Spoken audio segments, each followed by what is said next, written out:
আমি পদ্মজা। এক। ফাহিমা ক্লান্ত হয়ে ধপ করে ফ্লোরে বসে পড়ল। হাত থেকে লাঠি পড়ে গিয়ে মৃদু আওয়াজ তুলে। তার শরীর ঘেমে একাকার। কপালের বিন্দু বিন্দু ঘাম হাতের তালু দিয়ে মুছে বার কয়েক জোরে জোরে নিঃশ্বাস ফেল। এরপর চোখ তুলে সামনে তাকাল। রিমান্ডে কোনো পুরুষই টিকতে পারে না, সেখানে একটি মেয়ে আজ 4 দিন ধরে রিমান্ডে। তার সামনে চেয়ারে বাঁধা অবস্থায় ঝিমুচ্ছে। 4 দিনে একবারও মুখ দিয়ে টু শব্দটি করল না। শারীরিক মানসিক কত নির্যাতন করা হয়েছে, তবুও ব্যথায় আর্তনাদ অবধি করেনি। মনে হচ্ছে একটা পাথরকে পিটানো হচ্ছে, যে পাথরের রক্ত ঝরে কিন্তু জবান খুলে না। তখন সেখানে আগমন ঘটে ইন্সপেক্টর তুষারের। তুষারকে দেখে ফাহিমা কাতর স্বরে বলল, সম্ভব না। আর কিছুতেই কথা বলছে না। তুষার অভিজ্ঞ চোখে মেয়েটিকে 2-1 সেকেন্ড দেখল। এরপর গম্ভীর কণ্ঠে ফাহিমাকে বলল, আপনি যান। ফাহিমা এলোমেলো পা ফেলে চলে যায়। তুষার একটা চেয়ার নিয়ে মেয়েটির সামনে বসল। বেশ কিছুক্ষণ চুপ থেকে বলল, আপনার সাথে আজ আমার প্রথম দেখা। মেয়েটি কিছু বলল না, তাকালো না। তুষার মেয়েটির দিকে সূক্ষ্ম দৃষ্টি মেলে তাকাল। বলল, মা বাবাকে মনে পড়ে? মেয়েটি চোখ তুলে তাকায়। ঘোলাটে চোখ, কাটা ঠোঁট থেকে রক্ত ঝরছে। চোখের চারপাশ গা কালো, চোখ দুটি লাল। মুখের এমন রং রিমান্ডে আসা সব আসামির হয়। তুষার মুখের প্রকাশভঙ্গি আগের অবস্থানে রেখেই আবারও প্রশ্ন করল, মা বাবাকে মনে পড়ে? মেয়েটি মাথা নাড়ায়। মনে পড়ে তার। তুষার একটু ঝুঁকে। মেয়েটি অসহায় দৃষ্টি মেলে তাকায়। তুষার মেয়েটির হাতের বাঁধন খুলে দিয়ে নির্বিকার ভঙ্গিতে প্রশ্ন ছুড়ল, নাম কি? যদিও তুষার মেয়েটির নাম সহ পুরো ডিটেলস জানে, তবুও জিজ্ঞাসা করল। তার মনে হচ্ছে মেয়েটি কথা বলবে। সত্যি তাই হলো। মেয়েটি ভারাক্রান্ত কণ্ঠে নিজের নাম উচ্চারণ করল, পদ্ম। আমি পদ্মজা। পদ্মজা হেলে পড়ে তুষারের উপর। তুষার দ্রুত ধরে ফেল। উঁচু কণ্ঠে ফাহিমাকে ডাকল, মিস ফাহিমা, দ্রুত এদিকে আসুন। ফাহিমা সহ আরো 2 জন দ্রুত পায়ে ছুটে আসে। 1989 সাল। সকাল সকাল রশিদ ঘটকের আগমনে হেমলতা ভীষণ বিরক্ত হন। তিনি বারবার পৈপি করে বলেছেন, পদ্মর বিয়ে আমি এখনই দেব না। পদ্মকে অনেক পড়াবো, তবুও রশিদউদ্দিন প্রতি সপ্তাহে এক এক পাত্রের খোঁজ নিয়ে আসবেন। মেয়ের বয়স আর কতই হল? মাত্র 16। শামসুল আলমের মেয়ের বিয়ে হয়েছে 24 বছর বয়সে। পদ্মর বিয়েও তখনই হবে, পদ্মর পছন্দ মতো। হেমলতা রশিদকে দেখেও না দেখার ভান ধরলেন। রশিদ এক দলা থুথু ফেললেন উঠানে। এরপর হেমলতার উদ্দেশ্যে বললেন, বুঝছো পদ্মর মা, এইবার যে পাত্র আনছি এক্কেরে খাঁটি হীরা। হেমলতা বিরক্তভরা কণ্ঠে জবাব দিলেন, আমি আমার মেয়ের জন্য পাত্র চাইনি। তবুও বারবার কেন আসেন আপনি? যুবতী মাইয়া ঘরে রাহন ভালা না।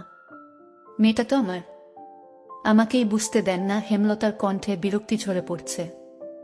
রশিদ অনেক চেষ্টা করেও সুবিধা করতে পারলেন না। ব্যর্থ থমথমে মুখ নিয়ে সড়কে পা রাখেন।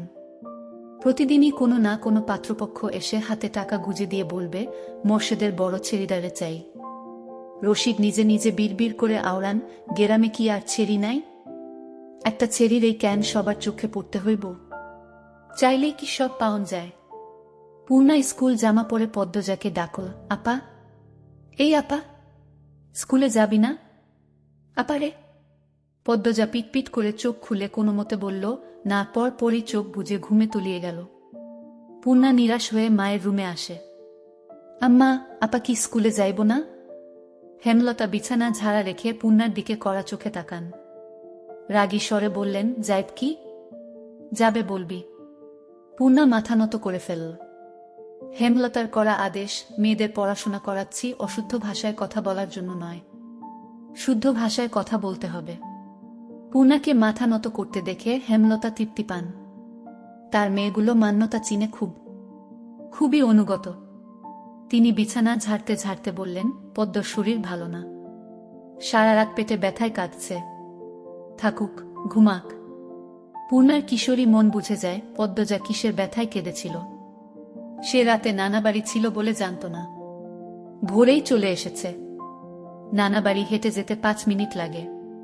পূর্ণাকে চুপচাপ দাঁড়িয়ে থাকতে দেখে হেমলতা বললেন, তুই যা, মাথা নিচু করে যাবি, মাথা নিচু করে আসবি। আচ্ছা আম্মা। পূর্ণা রুমে এসে আয়নার সামনে দাঁড়াল।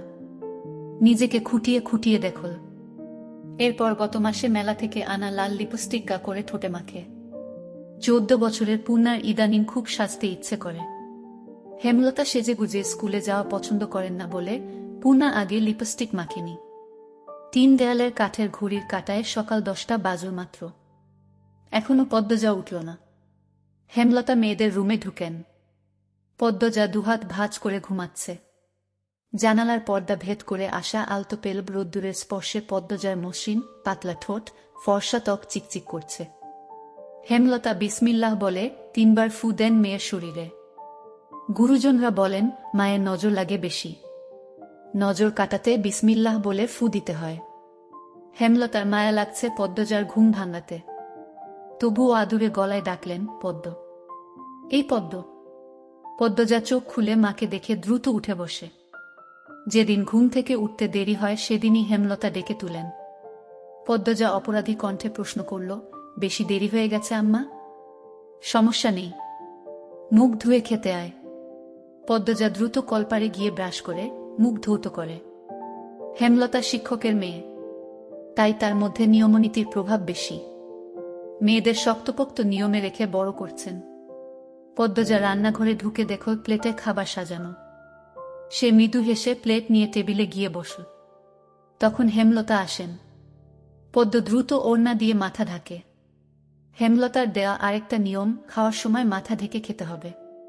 পদ্মজা নিশ্চুপ থেকে শান্ত ভঙ্গিতে, খেতে থাকো। হেমলতা মেয়েকে সহজ কণ্ঠে বললেন, তাড়াহুড়ো করছিস কেন? মুখ ধুতে গিয়ে চুল ভিজিয়ে এসেছিস, খেয়ে রোদে বসে চুলটা শুকিয়ে নিবি।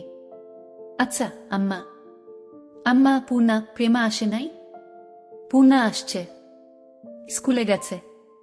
প্রেমা দুপুরে আসব। আম্মা, আব্বা কবে আসবেন?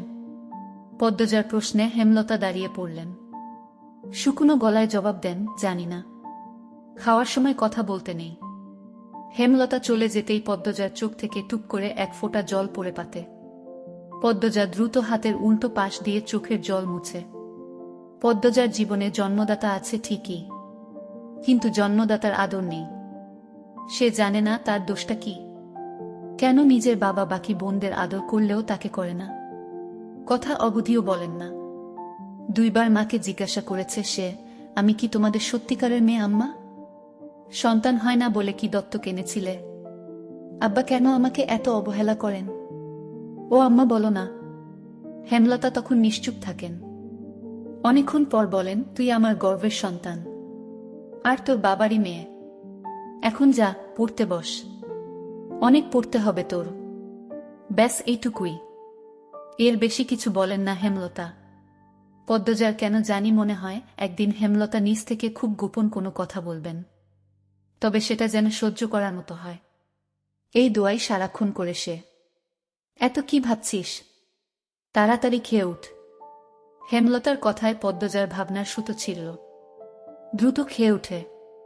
আজ আমের আচার বানানোর কথা ছিল। সন্ধ্যা কাটতেই বিদ্যুৎ চলে গেল। কয়েক মাস হলো গ্রামে বিদ্যুৎ এসেছে। 8 গ্রাম মিলিয়ে অলন্দপুর। তাদের গ্রামের নাম আটপাড়া। প্রতিদিন নিয়ম করে সন্ধ্যারাত থেকে 3 ঘন্টা গ্রাম অন্ধকারে তলিয়ে থাকে। আর সারাদিন তো বিদ্যুতের নামগন্ধ থাকে না। বিদ্যুৎ দিয়ে লাভটা কি হলো? পদ্মজা, পূর্ণা, প্রেমা 3 বোন একসাথে পড়তে বসেছিল। বাড়ি অন্ধকার হতেই 9 বছরের প্রেমা খামচে ধরে পদ্মজার ওড়না। পদ্মজা মৃদু স্বরে ডাকল, আম্মা, আম্মা, আয় টর্চ নিয়ে যা। হেমলতার আহ্বানে পদ্মজা উঠে দাঁড়াল। প্রেমা অন্ধকার খুব ভয় পায়। পদ্মজার ওড়না ছেড়ে পূর্ণার হাত চেপে ধরে। টর্চ নিয়ে রুমে ঢোকার মুহূর্তে পদ্মজা গেট খোলার আওয়াজ পেল। উকি দিয়ে হানিফকে দেখে সে দ্রুত রুমে ঢুকে পড়ল। হানিফ পদ্মজার সৎ মামা। বুবু, বাড়ি আন্ধার কেন, বাত্তি-টাত্তি জ্বালাও। হানিফের কণ্ঠ। হানিফ, আসছিস? হেমলতা রুম থেকে বেরিয়ে বলেন। হাতে হারিকেন। হানিফ সবকটি দাঁত বের করে হাসল। বলল, আমি? আয়, ভেতরে আয়। হানিফ বারান্দা পেরিয়ে বড় ঘরে ঢুকে বলল, তোমার ছেলেগুলান কইতে? আছে রুমেই, পড়ছে। এই আন্ধারেও পড়ে। হেমলতা কিছু বললেন না। হানিফ এই বাড়িতে আসলে কেন জানি খুব অস্বস্তি হয়। অকারণেই। ওদের খাওয়ার সময় হয়েছে, তুইও খেয়ে নে। এইখানেই খামু। না, তোমার সরাইখানাত যাইতে হইব। কথাটায় রসিকতা ছিল। গ্রামে থেকেও হেমলতা খাওয়ার জন্য আলাদা রুম নির্বাচন করেছেন, সেটা হানিফের কাছে রসিকতাই বটে। হেমলতা প্রশ্নের জবাব সোজাসাপটা না দিয়ে বললেন, খেতে চাইলে খেতে আয়। পদ্মজা কিছুতেই খেতে আসল না। কেমন জড়সড় হয়ে আছে। মনে হচ্ছে হানিফকে ভয় পাচ্ছে বা অবহেলা করছে। হানিফ 6 বছর সৌদিতে ছিল।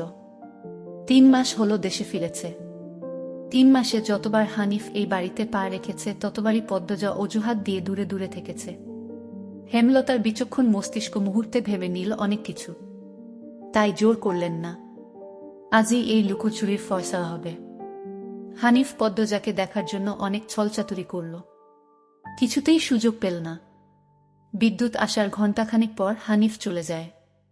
পূর্ণা প্রেমা রুমে ঢুকতেই পদ্মজা ঝাঁপিয়ে পড়ে। রুদ্ধশ্বাস কণ্ঠে বলল, কতবার না করেছি লোকটার পাশে বেশিক্ষণ না থাকতে। তোরা কেন শুনিস না আমার কথা? পূর্ণা ও প্রেমা বিস্ময়ে হত বিহ্বল। পদ্মজা কখনো তাদের এমন নিষেধ দেয়নি। তাহলে এখন কেন এমন বলছে? হেমলতা রুমে ঢুকতেই পদ্মজা চুপসে গেল। পদ্ম, আমার রুমে আয়। মায়ের এমন কঠিন কণ্ঠ শুনে পদ্মজার কলিজা শুকিয়ে আসে। হেমলতা নিজের ঘরে চলে যান। হেমলতা মেয়ের দিকে তীক্ষ্ণ দৃষ্টিতে তাকিয়ে আছেন। পদ্মজা নতজানু হয়ে কাঁপছে। সুন্দরীরা ভীতু আর বোকা হয় তার দৃষ্টান্ত প্রমাণ পদ্মজা। হেমলতার খুব মায়া হয় পদ্মজার সাথে উঁচু কণ্ঠে কথা বলতে। পদ্মজা রূপসী বলেই হয়তো। গোপনে আবেগ লুকিয়ে তিনি বজ্রকণ্ঠে প্রশ্ন করলেন, কি লুকোচ্ছিস? হানিফের সামনে কেন যেতে চাস না? সে কি করেছে? পদ্মজা ফোপাতে থাকে। হেমলতা সেকেন্ড কয়েক সময় নিয়ে নিজেকে সামলান। কণ্ঠ নরম করে বললেন, হানিফ ধরিবাজ লোক। সৎ ভাই বলে বলছি না। আমি জানি তার ব্যাপারে যে কোনো কথা আমার বিশ্বাস হবে। তুই বল, কি লুকোচ্ছিস? মায়ের আদুরে কণ্ঠে পদ্মজা আচমকা বাঁধ ভাঙ্গা নদীর মতো হু হু করে কেঁদে উঠল। পরের পাঠ শুনতে হলে একটা সাবস্ক্রাইব করুন। পদ্মজা গল্পের সকল পর্ব শুনতে আমাদের চ্যানেল সাবস্ক্রাইব করে রাখুন। ভিডিওটি ভালো লাগলে একটা লাইক এবং কমেন্ট করুন।